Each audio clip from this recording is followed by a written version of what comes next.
जय श्री कुल देवता। जीवन में कई बार बिना कारण ही रुकावटें, कलह, डर और बाधाएं बढ़ने लगती हैं। ऐसे समय में कुल की आराध्या कुल देवी ही सच्ची रक्षा करती है।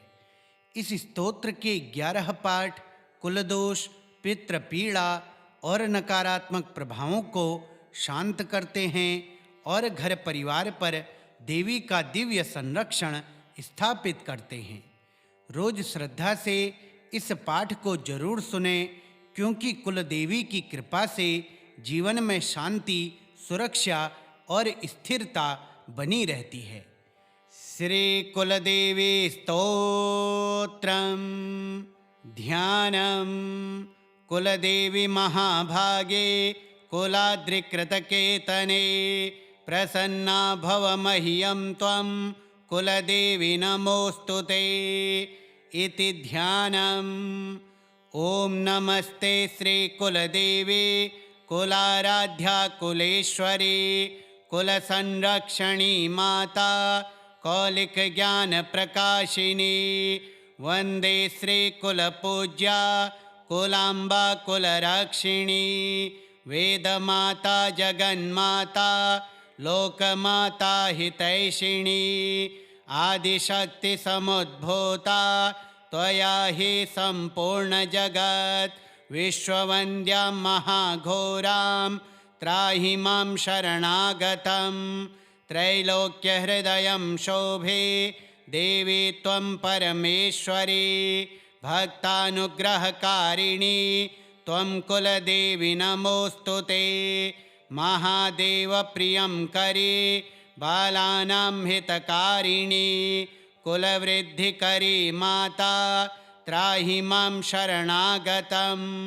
चिदग्रिमण्डलसम्भूता राज्यवैभवकारिणी प्रकटितां सुरेशानी वन्दे त्वां राजगौरवं त्वदीये कुले जातः त्वामेव शरणं गतः त्वद्वत्सलोऽहं माद्ये त्वं रक्ष रक्षाधुना पुत्रं देहि धनं देहि साम्राज्यं प्रदेहि मे सर्वदास्माकं कुले भूयात् मङ्गलानुशासनं कुलाष्टकमिदं पुण्यं नित्यं यः सुकृति पठेत् तस्य वृद्धिकुले जातः प्रसन्ना परमेश्वरी कुलदेवी स्तोत्रमिदं सुपुण्यं ललितं तथा अर्पयामि भवद्भक्त्या त्राहि मां शिवगेहिनी। ओम नमस्ते श्री कुलदेवी कुलाराध्या कुलेश्वरी कुलसंरक्षणी माता कौलिक ज्ञान प्रकाशिनी वंदे श्री कुलपूज्या कुलांबा कुलरक्षिणी वेदमाता जगन्माता लोकमाता हितैषिणी आदिशक्ति समुद्भूता त्वया हि संपूर्ण जगत् विश्ववन्द्यां महाघोरां त्राहि मां शरणागतं त्रैलोक्यहृदयं शोभे देवी त्वं परमेश्वरी भक्तानुग्रहकारिणी त्वं कुलदेवी नमोस्तुते महादेव प्रियं करी बालानां हितकारिणी कुलवृद्धिकरी माता त्राहि मां शरणागतं चिदग्रिमण्डलसम्भूता राज्यवैभवकारिणी प्रकटितां सुरेशानी वन्दे त्वां राजगौरवं त्वदीये कुले जातः त्वामेव शरणं गतः त्वद्वत्सलोऽहं माद्ये त्वं रक्ष रक्षाधुना पुत्रं देहि धनं देहि साम्राज्यं प्रदेहि मे सर्वदास्माकं कुले भूयात् मङ्गलानुशासनं कुलाष्टकमिदं पुण्यं नित्यं यः सुकृति पठेत् तस्य वृद्धिकुले जातः प्रसन्ना परमेश्वरी कुलदेवी स्तोत्रमिदं सुपुण्यं ललितं तथा अर्पयामि भवद्भक्त्या त्राहि मां शिवगेहिनी। ॐ नमस्ते श्रीकुलदेवी कुलाराध्या कुलेश्वरी कुलसंरक्षणी माता कौलिकज्ञानप्रकाशिनी। वन्दे श्रीकुलपूज्या कुलाम्बा कुलरक्षिणी वेदमाता जगन्माता लोकमाता हितैषिणी।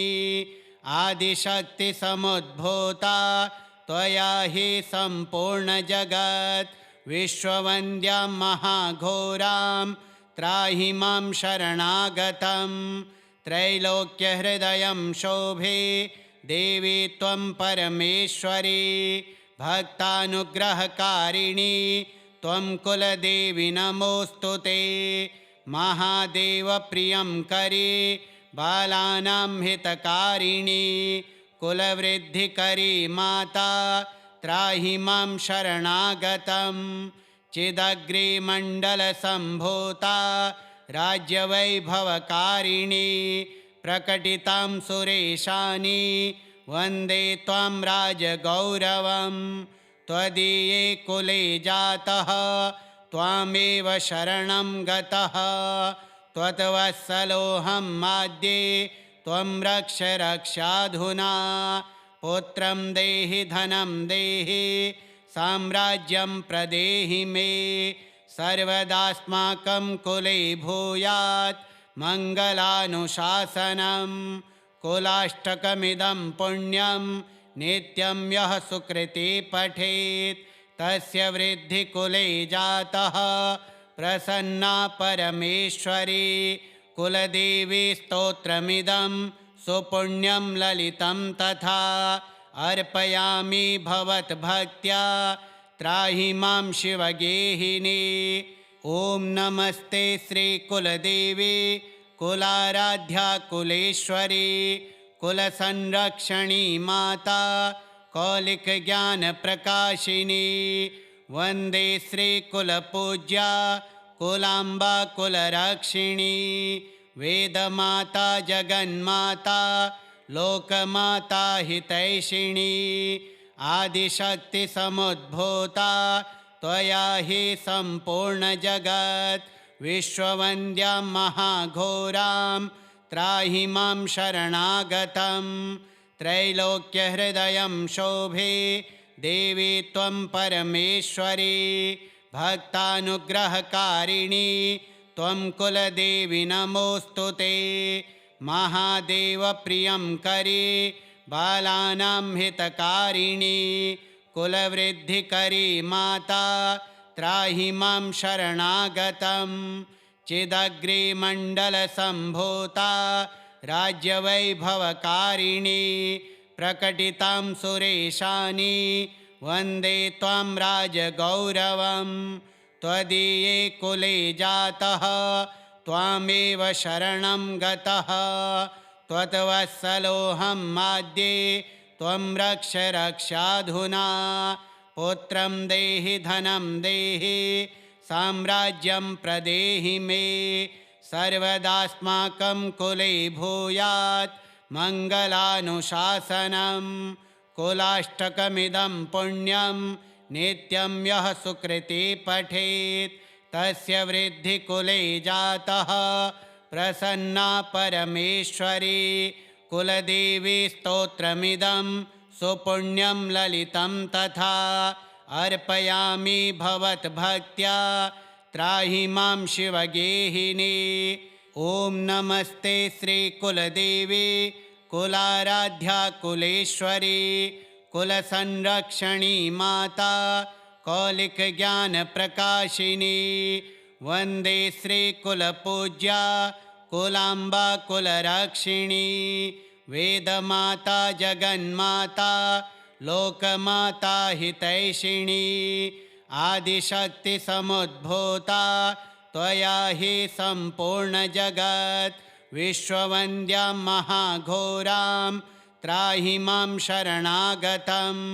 त्रैलोक्यहृदयं शोभे देवी त्वं परमेश्वरी भक्तानुग्रहकारिणी त्वं कुलदेवी नमोऽस्तु ते। महादेवप्रियं करी बालानां हितकारिणी कुलवृद्धिकरी माता त्राहि मां शरणागतं। चिदग्रिमण्डलसम्भूता राज्यवैभवकारिणी प्रकटितां सुरेशानि वन्दे त्वां राजगौरवं। त्वदीये कुले जातः त्वामेव शरणं गतः त्वद्वत्सलोऽहं माद्ये त्वं रक्ष रक्षाधुना। पुत्रं देहि धनं देहि साम्राज्यं प्रदेहि मे सर्वदास्माकं कुले भूयात् मङ्गलानुशासनं। कुलाष्टकमिदं पुण्यं नित्यं यः सुकृति पठेत् तस्य वृद्धिकुले जातः प्रसन्ना परमेश्वरी। कुलदेवी स्तोत्रमिदं सुपुण्यं ललितं तथा अर्पयामि भवद्भक्त्या त्राहि मां शिवगेहिनी। ॐ नमस्ते श्रीकुलदेवी कुलाराध्या कुलेश्वरी कुलसंरक्षणी माता कौलिकज्ञानप्रकाशिनी। वन्दे श्रीकुलपूज्या कुलाम्बा कुलरक्षिणी। वेदमाता जगन्माता लोकमाता हितैषिणी।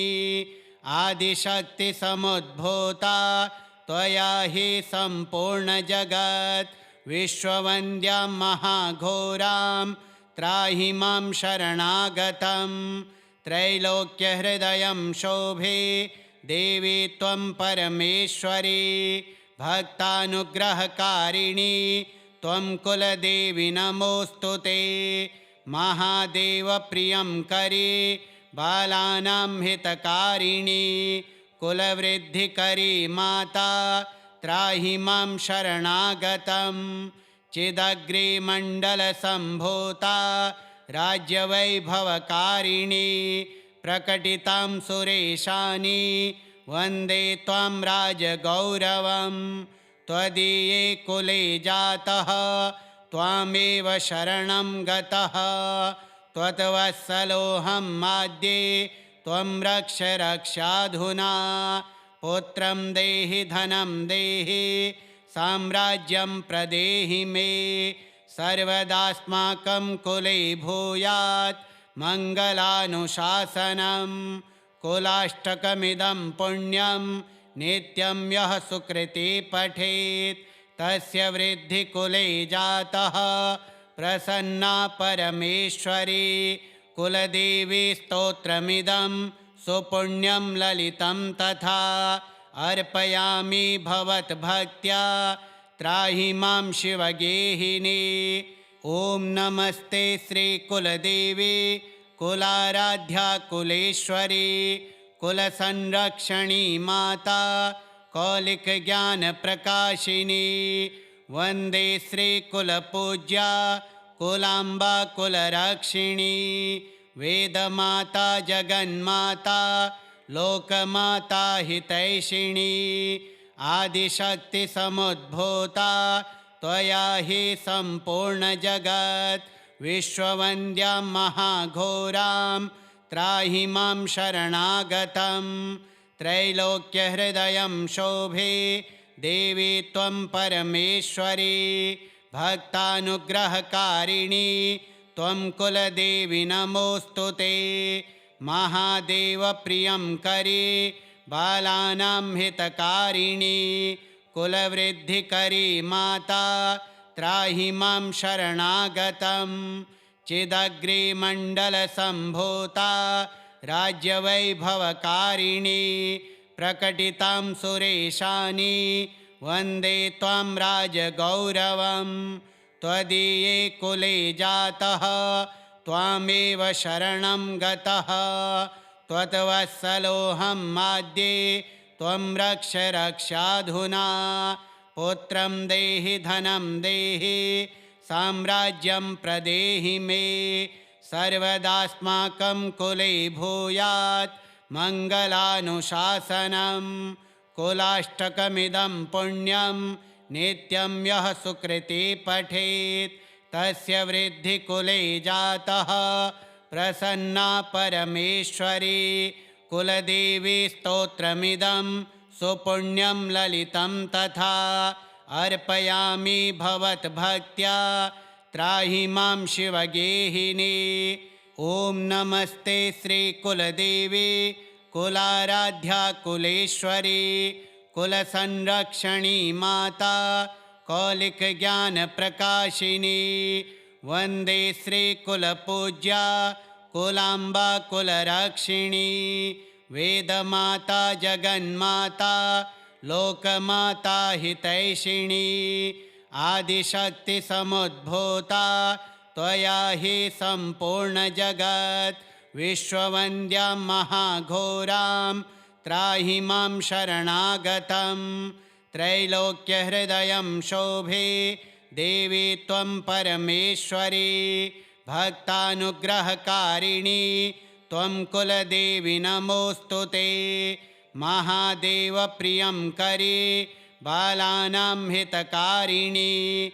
कुलवृद्धिकरी माता त्राहि मां शरणागतं। चिदग्रिमण्डलसम्भूता राज्यवैभवकारिणी।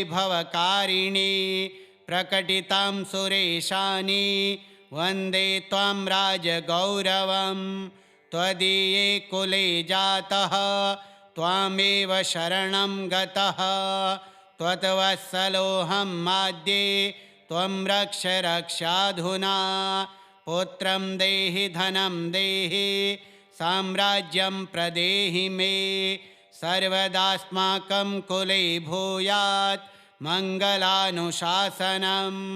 कुलाष्टकमिदं पुण्यं नित्यं यः सुकृति पठेत् तस्य वृद्धिकुले जातः प्रसन्ना परमेश्वरी। कुलदेवी स्तोत्रमिदं सुपुण्यं ललितं तथा अर्पयामि भवद्भक्त्या त्राहि मां शिवगेहिनी। ॐ नमस्ते श्रीकुलदेवी कुलाराध्या कुलेश्वरी कुलसंरक्षणी माता कौलिकज्ञानप्रकाशिनी। वन्दे श्रीकुलपूज्या कुलाम्बा कुलरक्षिणी। वेदमाता जगन्माता लोकमाता हितैषिणी। आदिशक्तिसमुद्भूता त्वया हि सम्पूर्णजगत्। विश्ववन्द्यां महाघोरां त्राहि मां शरणागतं। त्रैलोक्यहृदयं शोभे देवी त्वं परमेश्वरी। भक्तानुग्रहकारिणी त्वं कुलदेवी नमोऽस्तु ते। महादेवप्रियं करी बालानां हितकारिणी। कुलवृद्धिकरी माता त्राहि मां शरणागतं। चिदग्रिमण्डलसम्भूता राज्यवैभवकारिणी। प्रकटितां सुरेशानी वन्दे त्वां राजगौरवं। त्वदीये कुले जातः त्वामेव शरणं गतः। त्वद्वत्सलोऽहं माद्ये त्वं रक्ष रक्षाधुना। पुत्रं देहि धनं देहि साम्राज्यं प्रदेहि मे। सर्वदास्माकं कुले भूयात् मङ्गलानुशासनं। कुलाष्टकमिदं पुण्यं नित्यं यः सुकृति पठेत् तस्य वृद्धिकुले जातः प्रसन्ना परमेश्वरी। कुलदेवी स्तोत्रमिदं सुपुण्यं ललितं तथा अर्पयामि भवद्भक्त्या त्राहि मां शिवगेहिनी। ॐ नमस्ते श्रीकुलदेवी कुलाराध्या कुलेश्वरी कुलसंरक्षणी माता कौलिकज्ञानप्रकाशिनी। वन्दे श्रीकुलपूज्या कुलाम्बा कुलरक्षिणी। वेदमाता जगन्माता लोकमाता हितैषिणी आदिशक्ति समुद्भूता त्वया हि सम्पूर्ण जगत् विश्ववन्द्यां महाघोरां त्राहि मां शरणागतं त्रैलोक्यहृदयं शोभे देवी त्वं परमेश्वरी भक्तानुग्रहकारिणी त्वं कुलदेवी नमोऽस्तु ते महादेवप्रियं करी बालानां हितकारिणी कुलवृद्धिकरी माता त्राहि मां शरणागतं चिदग्रिमण्डलसम्भूता राज्यवैभवकारिणी प्रकटितां सुरेशानि वन्दे त्वां राजगौरवं त्वदीये कुले जातः त्वामेव शरणं गतः त्वद्वत्सलोऽहं माद्ये त्वं रक्ष रक्षाधुना पुत्रं देहि धनं देहि साम्राज्यं प्रदेहि मे सर्वदास्माकं कुले भूयात् मङ्गलानुशासनं कुलाष्टकमिदं पुण्यं नित्यं यः सुकृति पठेत् तस्य वृद्धिकुले जातः प्रसन्ना परमेश्वरी कुलदेवी स्तोत्रमिदं सुपुण्यं ललितं तथा अर्पयामि भवद्भक्त्या त्राहि मां शिवगेहिनी ॐ नमस्ते श्रीकुलदेवी कुलाराध्या कुलेश्वरी कुलसंरक्षणी माता कौलिकज्ञानप्रकाशिनी वन्दे श्रीकुलपूज्या कुलाम्बा कुलरक्षिणी वेदमाता जगन्माता लोकमाता हितैषिणी आदिशक्तिसमुद्भूता त्वया हि सम्पूर्णजगत् विश्ववन्द्यां महाघोरां त्राहि मां शरणागतं त्रैलोक्यहृदयं शोभे देवी त्वं परमेश्वरी भक्तानुग्रहकारिणी त्वं कुलदेवी नमोऽस्तु ते महादेवप्रियं करी बालानां हितकारिणी कुलवृद्धिकरी माता त्राहि मां शरणागतं चिदग्रिमण्डलसम्भूता राज्यवैभवकारिणी प्रकटितां सुरेशानि वन्दे त्वां राजगौरवं त्वदीये कुले जातः त्वामेव शरणं गतः त्वद्वत्सलोऽहं माद्ये त्वं रक्ष रक्षाधुना पुत्रं देहि धनं देहि साम्राज्यं प्रदेहि मे सर्वदास्माकं कुले भूयात् मङ्गलानुशासनं कुलाष्टकमिदं पुण्यं नित्यं यः सुकृति पठेत् तस्य वृद्धिकुले जातः प्रसन्ना परमेश्वरी कुलदेवी स्तोत्रमिदं सुपुण्यं ललितं तथा अर्पयामि भवद्भक्त्या त्राहि मां शिवगेहिनी श्रीकुलदेवी स्तोत्रम् श्रीकुलदेव्यार्पणमस्तु।